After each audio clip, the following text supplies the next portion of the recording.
In my last session on the Sabbath, we looked at how it could be a counter-cultural gift to the society around us. And I looked at 4 different areas that would help us to practice this and to make our Sabbath something that's really distinctive and a witness to the world around us. And those 4 areas were ceasing, resting, embracing, and feasting. But the Sabbath was never meant to just bless humans, not just the human society around us, but it was always meant to be far further reaching than that. And Swoboda, in his book Subversive Sabbath, he says Sabbath had far-reaching implications beyond humans to all non-human creation. Sabbath is, at its core, an ecological principle. We read in Exodus 20 and Deuteronomy 5, both the times that Moses explained the 10 Commandments to the Israelites. When it comes to the Sabbath, it was always intended to include rest for animals. And then later on, when we read about the year of Jubilee, we find out that God also intended a year of rest for the land in every 7. The Sabbath wasn't just intended for humans, but for all of God's creation. There's a really challenging quote by Norman Wordsworth. He uses some long words, but I think it's so pertinent to how the situation that we find ourselves in now. And I also think he pinpoints one of the main reasons that we're struggling to steward God's creation well. He says, if we're to recover a Sabbath sensibility for our time, we will first need to learn how to rest and how to become grateful people. To do this, we will need to face head-on the anthropocentric, which means human-centered, ethos that exists at the heart of Western culture and religion. Anthropocentrism says that humanity is the goal of life, and that all of creation exists to serve people's fairly narrow interests. Sabbath teaching, as it is expressed in Scripture, shows that anthropocentrism is precisely the temptation we must overcome. At the centre of sin is I, and this age-old temptation to put ourselves at the centre of everything we do is as strong as ever, and as complicit a factor in our destruction and misuse of God's creation as any other. But it's hard. From every side, I am barraged by people and adverts and social media and other influences telling me how I am the most important, that I should look out for me first, often at the expense of others and of the environment. This is where the Sabbath comes in. If we fully begin practicing the Sabbath, we will naturally also start caring for creation. Matthew Sleeth, who writes extensively about care of creation, and he goes through the whole Bible explaining why this is such an important biblical value. And he says of his family that of all the areas where they've made changes, where they've put things into practice, he says, I believe that remembering the Sabbath is perhaps the single most important factor in our families coming together to pursue a less materialistic, more spiritual life of conservation and stewardship. Using the 4 areas that I said made up Sabbath practice, I want to look at how Sabbath is so instrumental in helping us to care for creation. So firstly, we cease.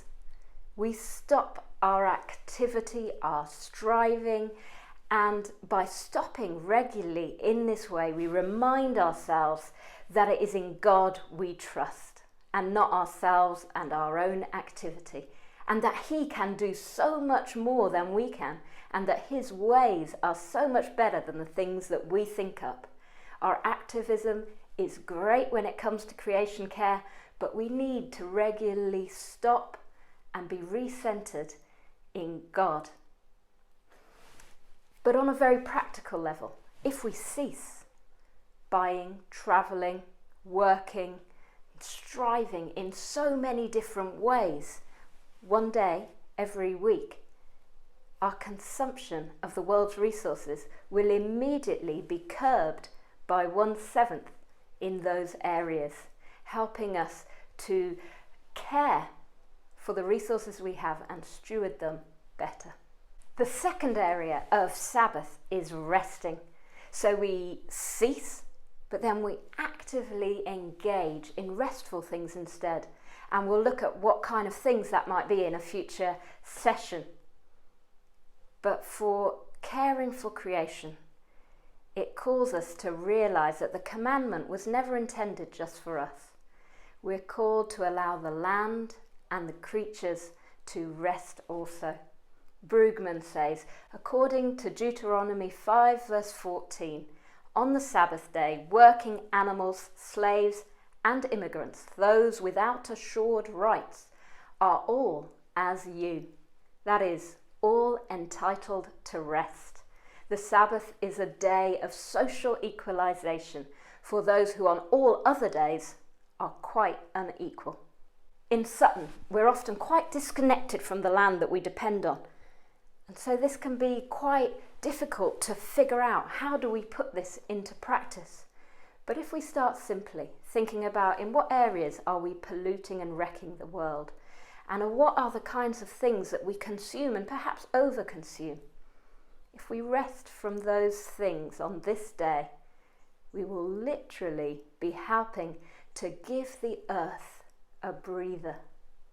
And thirdly, we embrace God and his values. Sabbath has this element of intentionality. It won't happen by accident. As we step back from the world and its values one day a week, we create time for growing closer to God and his values. When we rest in him, we allow his Spirit to produce in us the fruit of God's kingdom.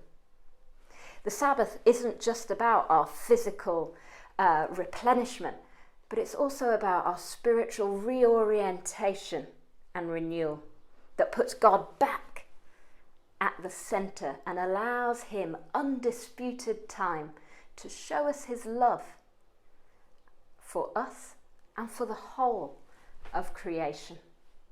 To do this, we have to proactively seek to put things into practice that will help us to embrace God and his values over the world and its values. Ultimately, the God of the Sabbath is the God of love for all of his creation, humans and otherwise. If we take time to stop, to cease, to rest in him and embrace what is important to him, we will grow in our love and care for his creation. And lastly, the Sabbath calls us to feast. Each day, once he had created, God stood back and appreciated what he had made. And after 6 days, he said, it is very good. And part of the Sabbath is this idea of stepping back from our work and appreciating what we have made, what we have created, what we have produced, what we have done during the week, and giving thanks for it. But also in that is the idea of giving thanks and appreciating God's work and his creation.